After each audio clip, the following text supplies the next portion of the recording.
Thank you so much for joining me. I want to talk about how, as a teacher of preschoolers and children, that you can lead your classroom and manage your classroom much, much easier. I've found that a lot of teachers who have volunteered to step in and be Bible teachers with children, that even the nicest, sweetest little angels kind of are a problem. they think that it's not the place they have to be nice, or that they can even be rude.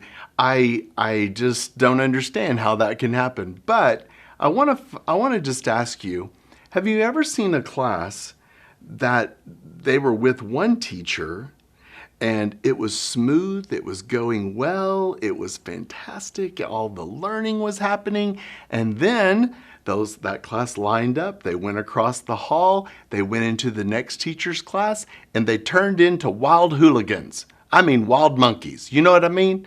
That it didn't even, same children, how did that happen? Well, the thing is, you need to understand, it was the teacher's expectations.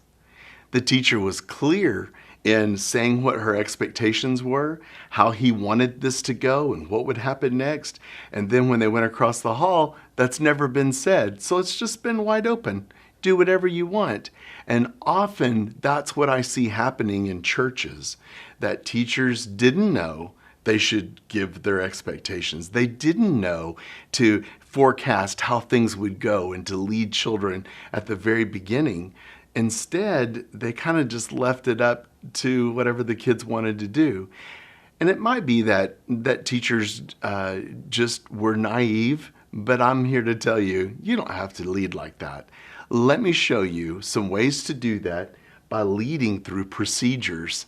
I know that sounds really like a big deal, leading through procedures, but the deal is we all operate with procedures.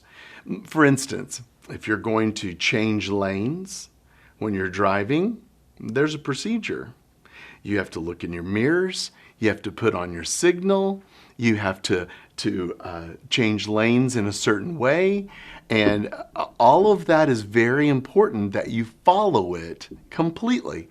And now that may have sounded like a big thing, but there's a procedure in how you take a bath.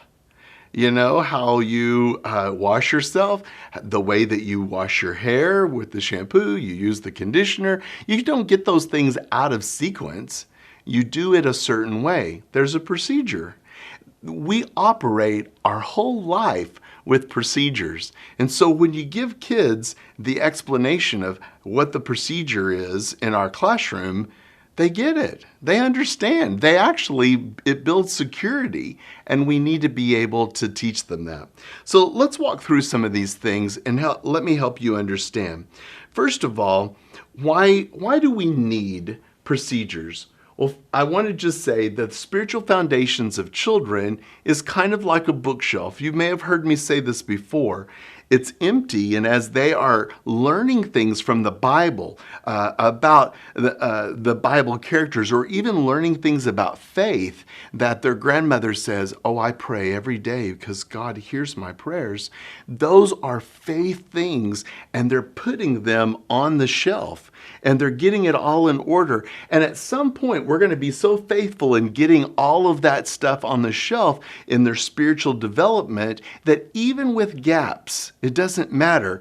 As long as we're faithful, then one day the Holy Spirit says, hey, look, see, you're apart from Jesus. You need to ask him to forgive your sins. And he brings the understanding and leads the child to know him. We have to be faithful in the message, faithful in all those formations. So what we have to say is very important, and the time we are given is very limited. So we need it to count. The next one is that spiritual formations of children is also that it provides safety. We need safety in the classroom. Have you ever had a child just start throwing stuff at you? What? I have too. Maybe some of you said no. I'm glad. I hope it never happens. But it's true. As long as it's bad enough when it's little things and not a chair, but There can be wild moments. There has to be safety in the classroom. What are the procedures? Let's keep going. The next one is that children can't read your mind. Often it's like a teacher says something and she expects that everybody heard it this one time. And that's not true. You're going to have to repeat yourself again and again, and you're going to have to help them know what the procedures are with things. You making it up as you go won't be effective. They can't read your mind. Learning is more productive when we have procedures. We know what to do, where to be, how to do it, and we're learning faster and more easily. Good. So the next one is, procedures are not about rules. Rules get tested. So we're just going to remember the procedures. So it might be that you'll be reminding a child, now wait a second, what's the procedure if you want my attention? What are you supposed to do? All right, why don't we try that again? And you try it again. That's probably the best phrase a teacher can use, or a parent. Try again. And we practice these procedures and we keep doing them till we know what to do. And actually, you'll see children who will police themselves. I had one little girl who went over, in 3-year-olds, went over to the other children building with the blocks. And they had built really tall, their structure, and she went over and she said, "That's too tall." And they looked at her like, "What?" And she said, "That's too tall. Because you're only supposed to build to here whenever you are sitting on your knees, only to here. And yours is over your head. That's too tall. You have to take some of it down." It sounds like she's had to do that herself. So they even start policing themselves. They know what the right thing is because the teacher has explained. And you can explain in such a fun way that they think it's even a game. I'll show you in just a moment. Okay, rules get tested. It's not that you shouldn't have rules, but if you ever do bring in a rule, just expect it's going to be tested and you're going to have to be on your game. That's all I can say about that. Okay, this is where I have learned why procedures are so important. I've seen it in play, but lead with procedures. This man's name is Harry Wong. He and his wife, Rosemary, wrote a book called The First Days of School. And it's like required reading for all elementary teachers. And it's the best. I've even had teachers tell me over and over, yes, I always read that one more time before school starts. And they've been teaching for years and years. But they always wanted to refresh their memory before the school starts. And he says, the most successful classes are those where the teacher has a clear idea of what is expected from the students, and the students know what the teacher expects from them. We have to share all of that at the very beginning.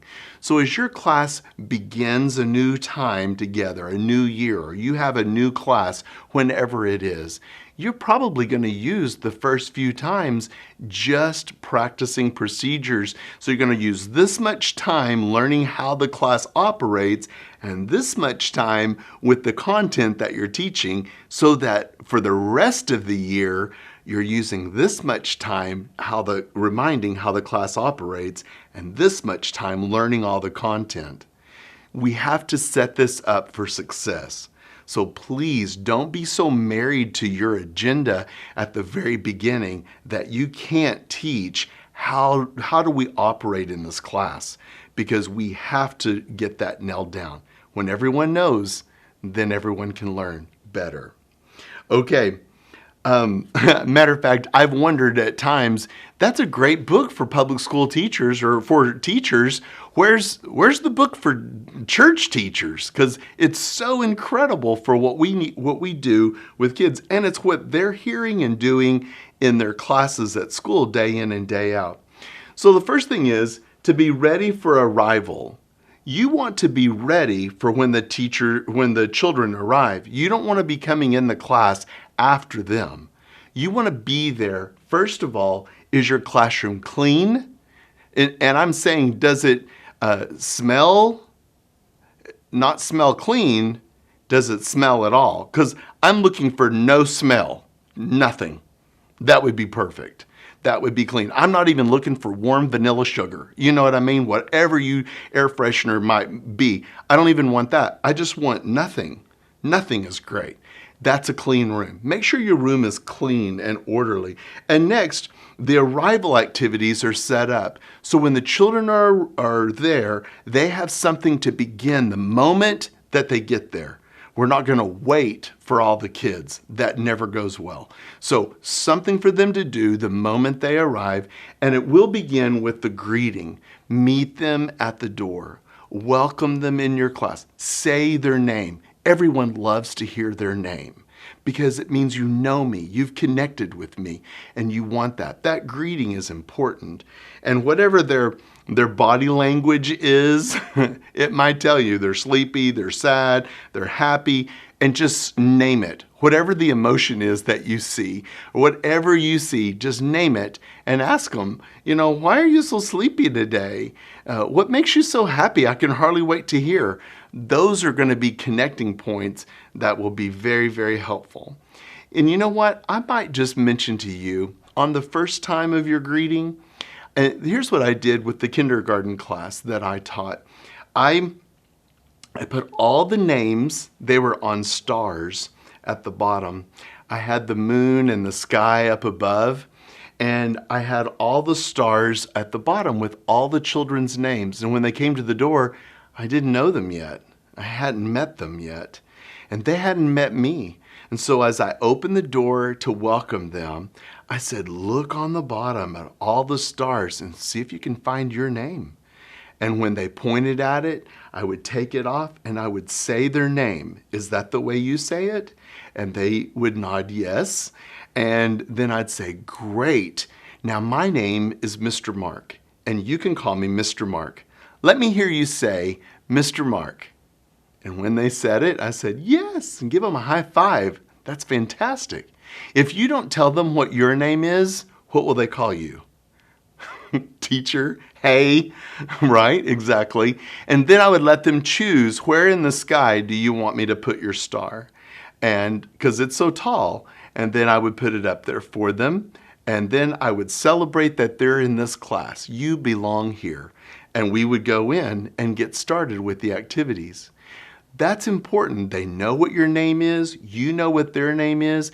It's still okay to have stick-on labels or stick-on badges that you've written clearly what their name is. I know you may put them on their back, the thing that prints out of the printer. That's fine. You may need it on the front and back for several weeks because they change hair bows or they change clothes and it's hard to remember. They're all blonde-headed, and you want to be able to use their names.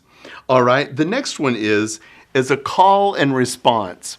Here's something that I want to tell you that will be helpful for children getting their attention. If you're just standing there going, boys and girls, look at me, everybody look at me, boys and girls, and you're over and over doing that, it's so ineffective. Or you're flipping the light at the door, trying to get their attention. You're just wearing out that switch. Stop it.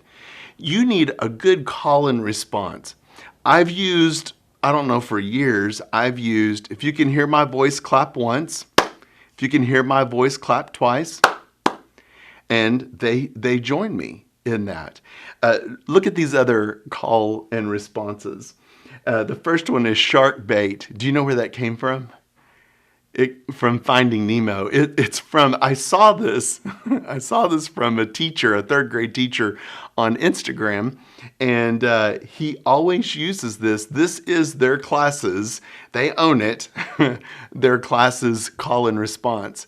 So in the movie, he played the little clip from Finding Nemo where the sharks are gathering for their support group, which is so funny in itself. And the one comes up to the podium and he says, shark bait. And all the sharks say, ooh ha ha, which is hilarious too. And so he showed that and he said, all right, whenever you hear me say shark bait, then you say, and they practiced it, ooh ha ha. And that's what they did. That's what he did to get their attention every time he needed to tell them something. It's a call and response. There are hundreds, if not thousands of these. So let's look at it. The next one, see if you can do this. To infinity and beyond. That's right. So everyone knows it. Try this one. Knock, knock. Yes, who's there? All right. This one I'm going to give you one called Bing Bang Boom, and you'll do like this. I'll say Bing Bang, and then everyone will hit their lap or hit their desk or whatever, their table, and they'll go boom. So I'll say, ready? Bing Bang Boom. And everybody, this is a great one because you have to drop whatever is in your hands or you won't be able to do it. Let's try it again. You ready? Bing, bang, boom. That's right. Good. So that's a great way to get their attention. You want them to be able to stop what they're doing and to look at you. Now, the one in the book that I want to share with you is called Give Me Three. When the teacher says, give me three, they have to go 1, 2, 3. Try it with me. You ready? Give me three. 1, 2, 3. And you have to do your fingers. You have to hold your hand up and do it. And so 1 is stop what you're doing. 2 is listen to the teacher. And 3 is follow the teacher's instructions. Stop what you're doing. Listen to the teacher. Follow the teacher's instructions. So 1, 2, 3. That would be a great call and response. I want to challenge you to try that with the kids in a fun game, a fun way. Like, okay, everybody start doing something. I want everybody to draw. And when I say our call and response, any of these, or whatever you choose, then we'll do it. You ready? All right, everybody goes to work and you go, knock, knock, and they stop. Who's there? And then you're able to say, in 10 minutes, we're going to move to the next thing. That would work fine. 10 minutes is a long time. That was a bad example. 2 minutes, we're going to move to the next thing. Okay, call and responses. Have fun with that, and it really will be an identity grabber for your class that we do this. That's about our class. That's a special thing. The next one I want to give you is large group transitions. Here I am with my kindergarten class, and in this situation, you need to tell when all the group time, when all the centers are going, and I'm fixing to transition them to group time, then I need to inform them of the time that they have to finish. Remember, 1 minute for each year of age is pretty good. These are 4-year-olds. 5-year-olds. I usually only go to 4 minutes though. So I would say, the call and response, bing, bang, boom, and I have their attention. And I would say, all right, boys and girls, in 4 minutes, we're going to move to the next thing, which is group time at the group time rug. So put those finishing touches on what you're doing, and we're going to start cleaning up when I sing the cleanup song. All right, then the next one, I'm going to count down. All right, 3 more minutes. In 2 minutes, I'm going to sing the cleanup song. 1 more minute, then we're going to group time, so finish up. And usually when you have done this for a while and you make that announcement, they just start cleaning it up because they know it's time. They start putting the puzzles together and putting them in the rack. But you want to give specific instructions. And I know that I can sing my instructions. That'll be the first thing. I like to clean the room. I like to clean the room. Oh, it makes me happy now. I like to clean the room. Now, you can try that if you want. I have a lot of farmer in the Dell, so that's what it is. And I can transition the kids as we're singing and cleaning up the room, and then give instructions, meet me over at the group time rug so we can play our game. All right, let's talk about elementary for just a minute. The last couple of things there were affirmation for good choices. I'm telling a child by name, what a good choice, Sarah. Thank you for doing that. I can always count on you, Amanda, that you always clean that up so beautifully. Thank you. And I'm watching for that. Matter of fact, you want to give them instructions where and what's next, like where to meet me at the group time rug. And so that's important. Let's talk about elementary for just a minute. So I've had activities when they've come in the room. I've used my call and response to get their attention. and I'm giving them a countdown. In 2 more minutes, we're going to move over and play this game. All right. After we have played the game for a while, I'm going to say, all right, in 3 minutes or in 3 more turns, we're going to move on to the next thing with group time. In 2 more times and 1 more time. And I'm counting them down by the way we're playing the game, because it's usually a little different than even with the preschoolers, but the same thing works as we're doing that. Let me give you an example of the 4th graders I was teaching in Bible drill. I had everything set up for when they came in the room. There were 3 tables, and as they walked in the room, they were coming from another class. They came in the room and they went right to the tables because it was watercolor paints. Like in 4th grade, they never get out watercolor paints. Like, when do you ever get to do that in 4th grade? You know, it's just like there's water, there's paint. Oh, this is great. And it was really great. I had sentence strips on some cardstock that I'd written with a white crayon on white paper. And they were going to do a wash over it to get the different segments of our Bible verse and then have to put it in order. So it was a real simple activity, but they didn't know what it was. So they were intrigued. So as they came in, they all sat down and they all started messing with it. And I said, all right, everybody wait. And I got their attention. I had them all come back over and line up against the wall facing the tables. I said, this is what I want us to do when we come into the classroom. I want you to know where you belong. I want you to have a table that's yours and your team table. So this is what we'll do. Everybody find a partner that you want to sit with. And so they all hooked arms, and it turns out that there were 3 who didn't have a partner. Now listen, it's not that those 3 would go together. Don't force that. That's not going to be good. So that was a challenge because they truly did not go together. If they they would have found each other and hooked arms. So be sensitive to that. But I said, oh, this is perfect. You 3 are the team captains. So table number 1, you're at table 2, and you're table 3. You will lead every activity and be the boss of that table. Oh, they went from the lowest to the highest. This is the best. And so they went over to their tables, and I said, okay, you 2 over here, and you 2 with them, and you 2, and you 2. And I was able to kind of mix it up with the boys and the girls, and it was even that way, or more even. And that was a good move to go with. So with about 12 to 15 attenders in that class, those 3 tables were set. I said, here are the instructions. No one may paint until the table leader says it's your turn. Oh, they love the power. And when the table leader chooses someone, I want you to take whatever colors and paint over the sentence strip, because once we've painted them all, you need to put them in order, and your whole team say it together. Read it out loud in order to win. Anytime there's a time or a race, they love it. Boys especially. So I said the team leader, table leader, may choose themselves if they want. Ready, set, go.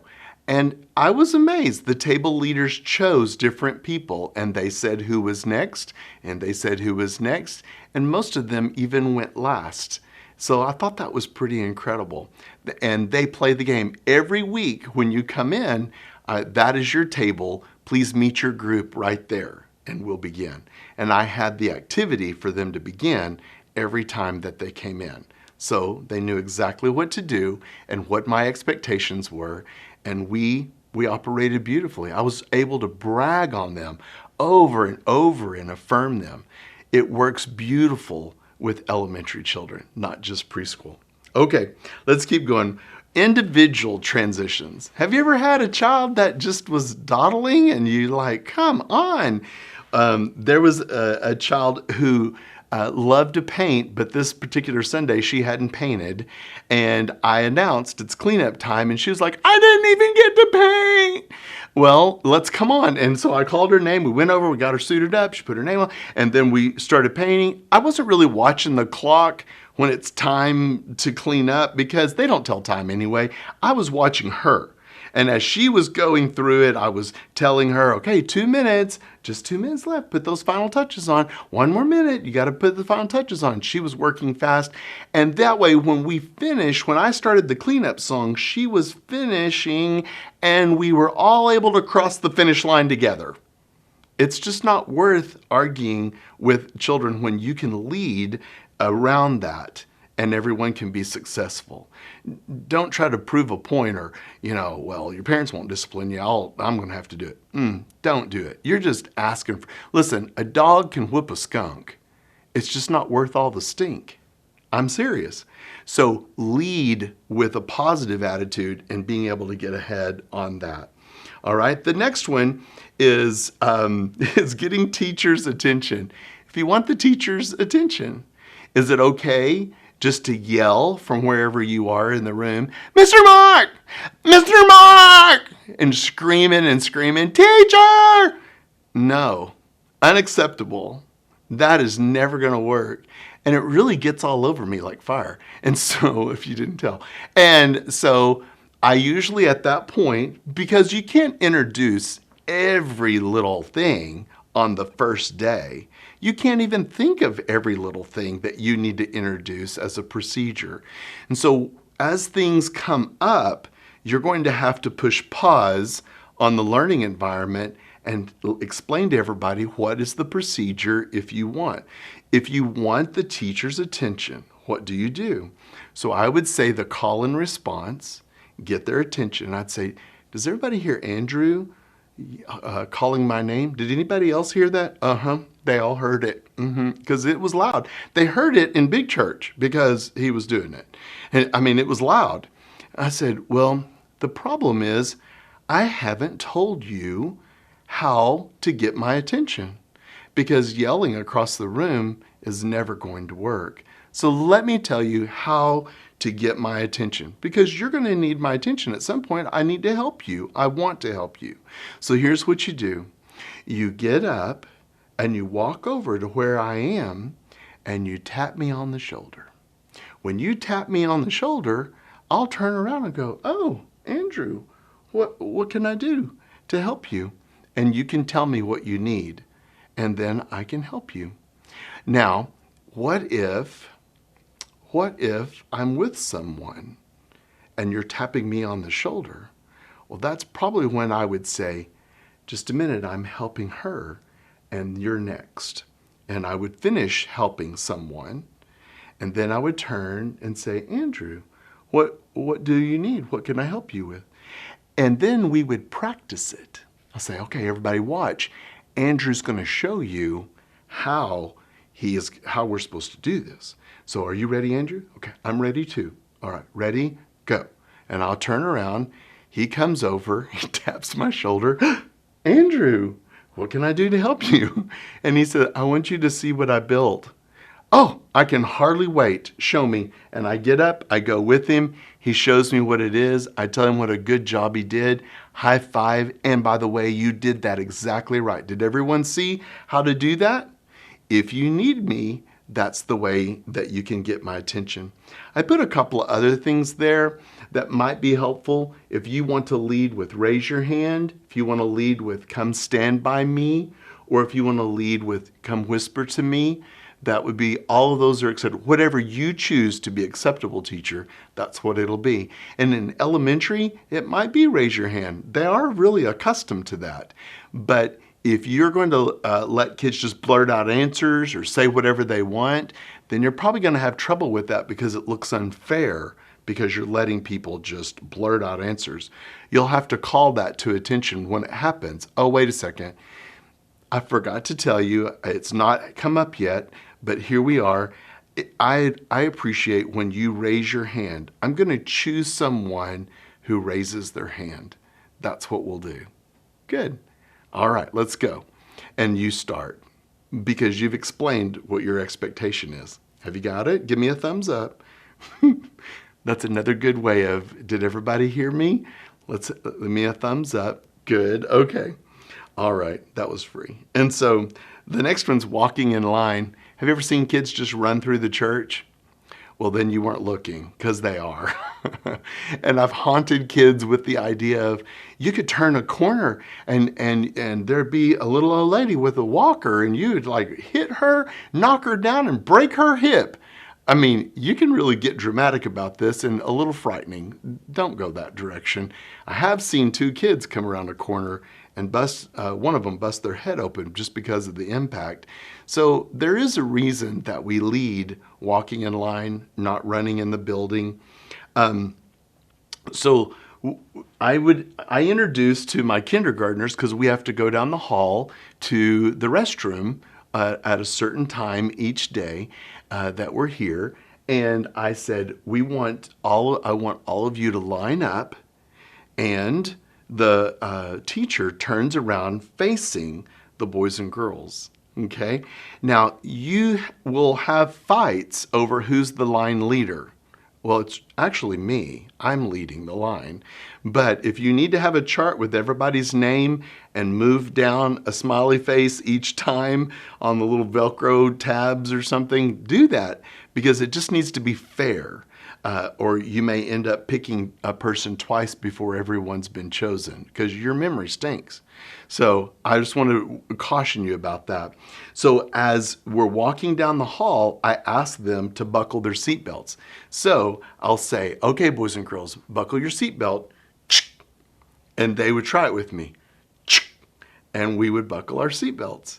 And as we're going down the hall, you leave your seatbelt buckled. I walk backwards facing the class, and I'm usually singing, I like to go to church, I like to go to church. Oh, it makes me happy now, I like to go to church. I know, it's Farmer in the Dell. I have a lot of them. But whatever your song is for the content that you're teaching, that's fantastic. Just use that. But we always have to leave our seatbelts buckled. Now, we practiced that day. We practiced down the hall and back. And as we went down the hall, Masons came out. And then he started feeling the wall. Got to touch the wall. Just something about the wall. And he's touching the wall. And as we're going down, I had to stop and say, oh, boys and girls, we have to stop. Someone's seatbelt came unbuckled. And they looked around. I said, it's the state law. And it is. Oklahoma state law. You have to buckle your seatbelt. You ready? 1, 2, 3. We had to stop 3 times, just down the hall and back, because Mason had touched the wall. So I want to just challenge you, practice that and stop and call it. Whenever you're giving a procedure and you're explaining it here, but then you let it drop and this is okay this time, that's as far as they'll go, because you have lessened the standard. You keep it up here where it needs to be. Stop. Everybody, let's practice that again. Let's do it again. Try again. That's a great phrase. And that'll go well for you. Just a couple of other procedures. The restroom time, how will you do that? How will you lead in the playground and how we operate there? If you have assigned jobs in your classroom, leading that. When it's time to eat or snack or eating a meal, resting time, or even the dismissal, how you dismiss at the end of the day. Think through all of those parts and what will happen, and lead out what your expectations are, and they will follow that. And I think you're going to be very pleased that children will follow your lead because you explained how to do it, and you'll have lots more time for the learning things that you have planned. I hope that you'll put these procedures into play and have a positive classroom experience.